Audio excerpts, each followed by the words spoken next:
Hi, magandang umaga sa inyong lahat. At muli narito tayo upang mag-aral ng banal na salita ng ating Panginoon. At sa sandaling ito, tayo po muna ay manalangin sa ating pagpapatuloy. Dakilang Ama, dalangin ko nga po o Diyos, ang inyong patnubay, ang gabay ng inyong banal na Espiritu, turuan niyo po kami. Nais po namin matuto o Diyos sa iyong banal na salita. At sa oras na ito, dalangin ko nga po o Diyos ang pagtuturo mo. Maging malinaw ang inyong salita ngayong umaga. Dalangin ko nga po o Diyos na tanging ikaw lamang ang aming marinig, Panginoon. Bigyan mo po kami ng lubos na pangunawa sa banal mong salita. Purihin ka at sambahin ka sa pangalan ni Jesus. Lahat ay magsabi ng Amen. Yes. So ngayong umaga ay ating pong pag-aaralan ang unang himala ni Jesus. May 4 tayong matutunan sa unang himala na ginawa ng ating Panginoon. At ito po ay ating matutunghayan sa aklat ni Juan. Buksan po natin ang ating Biblia sa John chapter 2. Akin po munang basahin. Pagkalipas ng 2 araw, may kasalan sa Kana sa Galilea at naroon ang ina ni Jesus. Si Jesus at ang kanyang mga alagad ay inanyayahan din sa kasalan. Kinapos ng handang alak, kaya't sinabi ng ina ni Jesus sa kanya, "Nak, naubusan sila ng alak." Sinabi ni Jesus, "Huwag po ninyo akong pangunahan, ginang. Hindi po ito ang tamang panahon." Sinabi ng kanyang ina sa mga naglilingkod, "Gawin ninyo ang anumang sabihin niya sa inyo." May 6 na banga doon at bawat isa'y naglalaman ng 75 hanggang 150 liters. Okay. Ang mga ito ay nakalaan para sa paghuhugas ayon sa tuntuning pangrelihiyon ng mga Hudyo. Sinabi ni Jesus sa mga tumutulong doon, "Punuin ninyo ng tubig ang mga banga," at pinunungan nila ang mga banga. Pagkatapos sinabi niya, "Kumuha kayo ng kaunti at dalhin ninyo sa namamahala ng handaan." Dinilahan nga nila ang namamahala ng handaan at tinikman nito ang tubig na naging alak. Hindi niya alam kung saan nanggaling iyon, subalit alam ng mga sumalok ng tubig. Kaya tinawag niya ang lalaking ikinasal at sinabi, "Ang masarap na alak ay unang inihahain.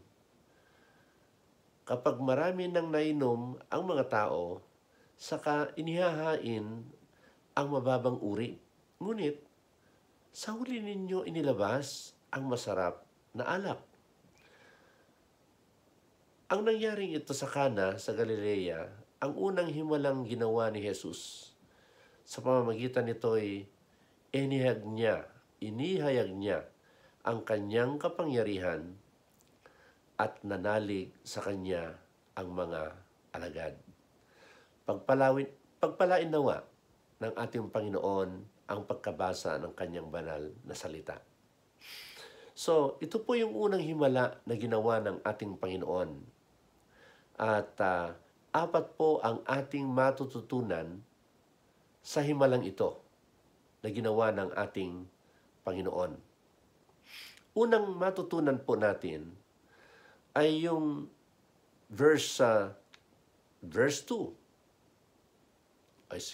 Verse 1. Okay. Naroon ang ina ni Jesus. Verse 2, si Jesus at ang kanyang mga alagad ay inanyayahan din sa kasalan. Para magkaroon ng himala, para maranasan ang kapangyarihan ng Panginoon, una, kailangan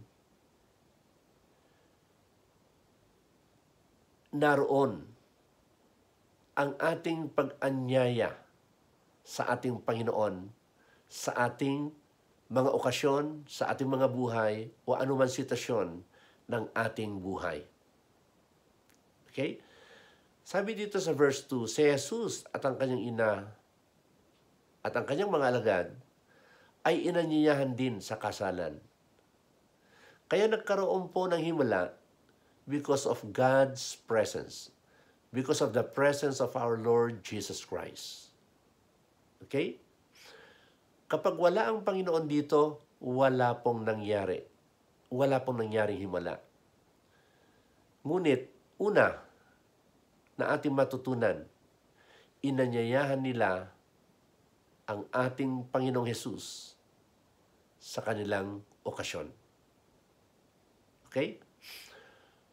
Para may mangyaring himala din sa atin, kailangan ating buong pusong anyayahan ang Panginoon sa anumang aktibidad, sa anumang ginagawa natin. Okay? Para natin makaaasa tayo ng pagkilos, ng pagpapala, makakaasa tayo ng proteksyon, makakaasa tayo ng himala sa ating mga buhay, sa anumang plano natin sa ating mga buhay. Okay? So, dito sa kasalang ito, sa Kana, meron pong himala dahil inanyayahan nila ang Diyos na gumagawa ng himala. Iyan ay ang ating Panginoong Hesus. Okay? So, yun po yung unang-una na gusto kong pagdiinan po natin. Okay? Anyayahan natin ang ating Panginoong Hesus sa ating pamilya, sa anumang ginagawa natin individual, anumang mga plano natin, o anumang aktibidad na ating ginagawa. Okay? This is the first lesson we can learn from this chapter. Okay? John chapter 2. Ano po yung pangalawa? Ay ito po yung, kung tawagin ko ay intercession. Verse 3. Makikita po natin sa verse 3. Kinapos ng handang alak, kaya't sinabi ng ina ni Jesus sa kanya, "Anak, naubusan sila ng alak." Si Mary ay kilalang-kilala niya kung sino si Jesus. Siya ang kinausap ng anghel na ang kanyang pinapaglihi o ang kanyang pinagbubuntis ay hindi tao, kundi ito ay anak ng Diyos na ginamit siya bilang instrumento para maisilang ang tagapagligtas. Hindi sila nagkasiping ni Joseph, pero kinausap si Mary na ang iyong pinagbubuntis ay tawaging Emmanuel, God with us. Papangalanan siyang Jesus at siya ang tagapagligtas ng buong sangkatauhan. Okay? So, alam ni Mary, kilala ni Mary kung sino si Jesus. Kung kaya't hindi nagdadalawang isip si Mary, kaagad niyang sinabi kay Jesus dahil alam niya, si Jesus ay Diyos, si Jesus ay merong kapangyarihan gumawa ng himala. So, kung tawagin ko ito ay may namagitan or intercession or prayer. Okay? Lumapit si Mary, kinausap niya ang ating Panginoong Jesus. Okay? So in our lives, for God to do miracle in our lives, we need to intercede. We need to pray. We need to come to Jesus and tell our petition. Sabihin po natin anumang pangangailangan, anumang kalagayan natin. Okay? So intercession. Dito nagkaroon sila ng problema. May problema po itong okasyong ito. Dahil ang alak nung araw, ito ay bahagi ng kanilang ritual in celebrating such activity. Okay? Lalo na itong kasalan na ito. Noong araw, ang alak ay ito ay ginagamit nila para matunaw or to digest. It helps the digestion ng food na ating tinetake. Okay? Lalo yung mga protein na medyo mabibigat na para sa pagtunaw. Okay? Kaya sa Europe, bahagi ito ng kanilang ritual o bahagi ito ng kanilang celebration na meron pong wine. Okay? Kaya nga makita natin si Paul kay Timothy dahil ang wine para sa kanila is part of their medicine para sa panunaw ng kanila ng food sa digestive system ng kanilang katawan. Okay? So, hindi katulad ng wine sa ating panahon na ginagamit ito para maglasing, ginagamit ito para sa ibang motibo. Okay? But, doon po sa panahon nila, ay ito ay gagamitin lamang nila as medicine. Okay? Ng kanilang bahagi ng medicine, kumbaga makakatulong doon sa mabibigat na kinakain nila. Okay? Mabigat tunawin. Okay? So, bahagi ito sa kanilang celebration. So, gustong makatulong ni Mary at wala siyang ibang lapitan kundi ang ating Panginoong Jesus. So, ano po itong pangalawa na ito? Kung tawagin ko ay intercession or namamagitan o nananalangin o lumalapit sa ating Panginoong Jesus. So, very important po ang prayer. Very important po ang intercession, yung pamamagitan. Kaya, let us not miss our prayer every Friday dahil dito po kikilos ang Panginoon sa ating mga kahilingan. Lalapit na lang ba tayo sa Panginoon kung huli na? Mas maganda po yung anumang nais natin na idulog sa ating Panginoon dahil napakarami pong dapat po natin ihingi sa ating Panginoon na nais natin kumilos ang kapangyarihan ng Diyos sa ating pamilya, sa ating kalagayan, sa ating pisikal. Kaya, ganito po kahalaga. At ang kasabihan nga po, a prayerful Christian is a powerful Christian. Kapag tayo po'y nananalangin, kikilos at kikilos ang Diyos, nagiging magaan ang buhay dahil ang kamay ng Diyos ang kumikilos sa tuwing tayo po'y nananalangin. Amen? Okay?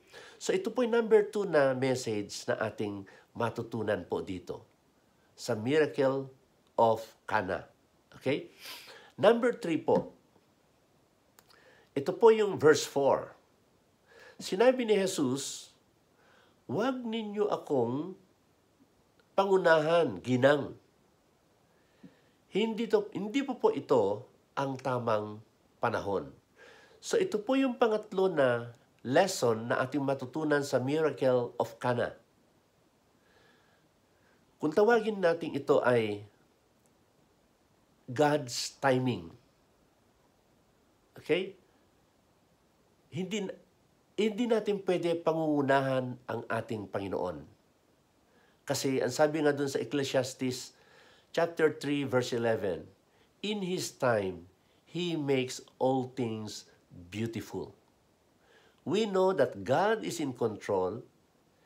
Hindi natin pwede puwersahin ang Diyos sa anumang gusto natin. Alam ng Panginoon ang puso ni Mary sa oras na ito, ngunit kailangan ay yung timing. Hindi ko pa panahon, sabi ng Panginoong Yesus. Meron pong timing ng Panginoon. Dahil yung timing ng Panginoon ay yun po yung best time. Kaya nga sabi ng Ecclesiastes, He makes all things beautiful in His time. So sa ating mga buhay, iwasan po natin yung pagmamadali. Sa pagmamadali, dun po nagkakamali. Sa pagmamadali, dun po nagkakandasira ang buhay po natin sa pagmamadali. Maalala niyo ba si Abraham? Nung siya'y nagmadali, kaya tuloy nagkasala siya. Nagkasala siya. Ang inanakan niya, ang sinipingan niya ay yung kanyang katulong, samantala ang sabi ng Panginoon, ang blessing ay magmumula mismo kay Sarah. Okay? Kaya doon ipanganak si Isaac.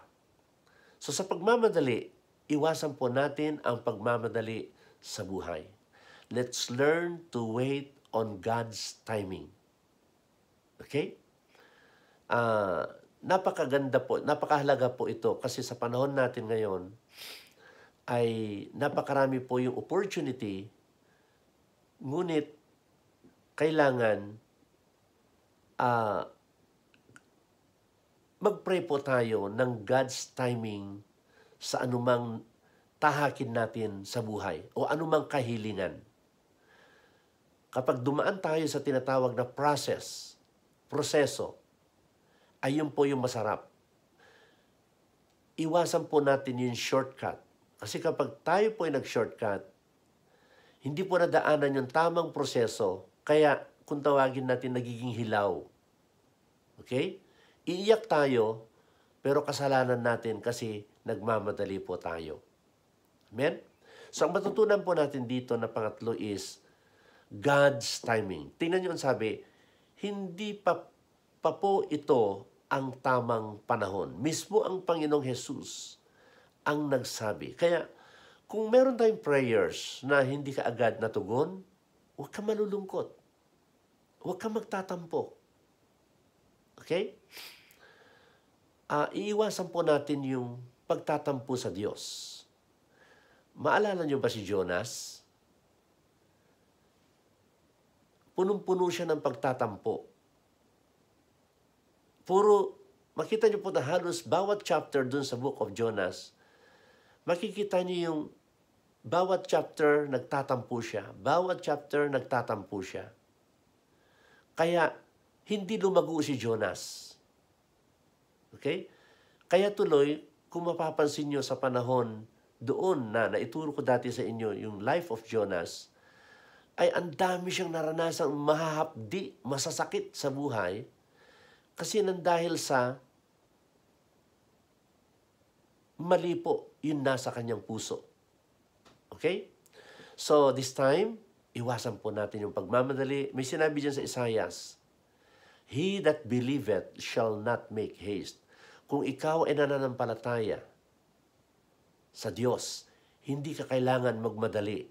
Bagkus you learn to wait on God's timing. Okay? Iwasan po natin yung shortcut. Kapag sinabing shortcut, kaya makita natin dyan papasok yung pandaraya, dyan papasok yung pagnanakaw. Kasi nga nagmamadali. Okay? Shortcut kung tawagin. Bigyan ko na halimbawa, katulad dyan, kapag estudyante ka, shortcut, hindi ka na magre-review. Mangungopia ka na lang. No. daanan mo yung tamang proseso. Mag-review ka, mag-aral ka. Kasi magsasuffer din tayo sa dulo kapag hindi tayo dumaan sa tamang proseso. Okay? So ito po yung pangatlo. Mismo ang ating Panginoon nagsabi, hindi pa po ito ang tamang panahon. Okay? So, ito po yung pang-apat. Kung tawagin natin ito panghuli. Sinabi ng kanyang ina sa mga naglilingkod, gawin ninyo ang anumang sabihin niya sa inyo. Ito po yung pang-apat na matutunan po nating prinsipyo dito kung bakit may himala o kung bakit naghimala ang Panginoon. Ito po yung pang-apat. Alam ni Mary kung sino si Jesus, kaya sinabihan niya yung mga servants dito sa kasalang ito na ang sabi niya,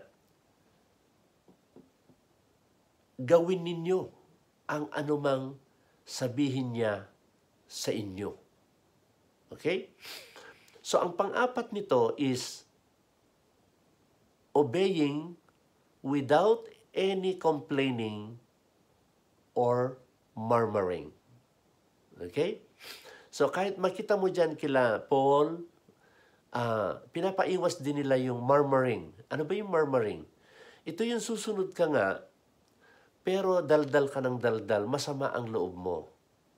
Balikan po natin si Jonah. Panay po ang murmuring ni Jonah. Si Jonah ay complaining. He keeps on complaining. Okay? Kaya makita natin, ulitin ko po, si Paul, sinasabi niya, obey without any murmuring or without any complaining. Kahit tayo mga magulang, kung susunod yung ating mga anak, ngunit panay naman ang reklamo, panay naman yung pagdadabog, nasasaktan tayo. Okay? Kaya makita nyo dito yung instruction dito sa number 4 is, gawin ninyo ang anumang sabihin niya sa inyo. At dito nyo mapapansin na sumunod itong mga followers na ito, sumunod itong mga servants na ito, without any complaining. Biro mo, ang sabi sa kanila, punuin nyo. This time, nandiyan na lahat yung mga tao, nagamit na yung tubig, kasi itong lagayan na ito, 6 na drums, ay naglalaman ng 115 liters ang bawat lagayan. Ubus na po ito dahil naguhugas na yung mga ritual nila ito, naguhugas sila ng paa, naguhugas sila, at ubus na yon. Pero, ang sabi ng ating Panginoong Hesus, punuin nyo yan. Okay? So, pinuno nila yung lagayan. Malalaking lagayan po ito dahil 115 liters. Okay? Kung tawagin ito ay bawat isa. So, 690 sa 6. Ganong kalaki. Ganong karami. So, pinapuno niya. Hindi sila nagreklamo. Tapos na yung okasyon, kumbaga final na lang ito, bakit mag-iigib pa sila? Pero wala po silang reklamo. Bakit sinunod nila ayon sa instruction ni Mary na ano sabi niya, gawin ninyo. Okay? So, ginawa nila at nung nagawa nila without any complaining, without any murmuring, ang sabi na ng Panginoon sa kanila nung napuno, sumalok na kayo. At dalhin nyo dun sa tagapanguna sa okasyong ito. Dalhin nyo dun sa director. So, pinatikim. Ang sabi nung namamahala sa okasyong iyon, ay napakasarap. Normally, sabi niya, hinahain ang masarap sa una. Pero ngayon, nandito yung masarap. Kaya tinawag niya ngayon yung ikinasal, sabi niya, bakit hindi niyo ito hinanda ng nauna? Bakit nasa huli ito? Kasi, Nais ng ating Panginoong Hesus na ipakita ang kaibahan kapag inuna mo ang Diyos, inanyayahan mo ang Diyos, sa Kanya ka nanalig, sa Kanya ka nag-pray, sa Kanya ka humingi, at yung timing ay hinayaan mo ang kamay ng Diyos, nagpapatuloy ka lang ng buong katapatan sa Panginoon, hindi ka nagmamadali. Kaya mapapansin mo sa Biblia ay nandyan yung katapatan. Ibig sabihin ay you are willing to wait. You are willing to submit. You being unto the Lord na hindi ka nagmamadali. Alam niyo yung dulo? Masarap ang resulta. Okay? This time, ang sabi nila, napansin nila na napakasarap. Oo, masarap ang buhay. Kung ang Diyos ang ating pagpapasakupan, kung ang Diyos ang ating mamahalin, susundin, kung ang Diyos ang ating paglalagakan ng ating buhay ngayon at sa hinaharap. Napakaganda. He makes all things beautiful. Ang sabi dito, napakasarap. At tiyak, masarap ang mangyayari sa ating mga buhay kung susundin natin ang aral na ating natutunan dito po sa miracle, sa first miracle na ito na ginawa ng ating Panginoon. At ang sabi diyan sa verse 5 ay, sa verse 11. Yan. Sa verse 11, sabi diyan,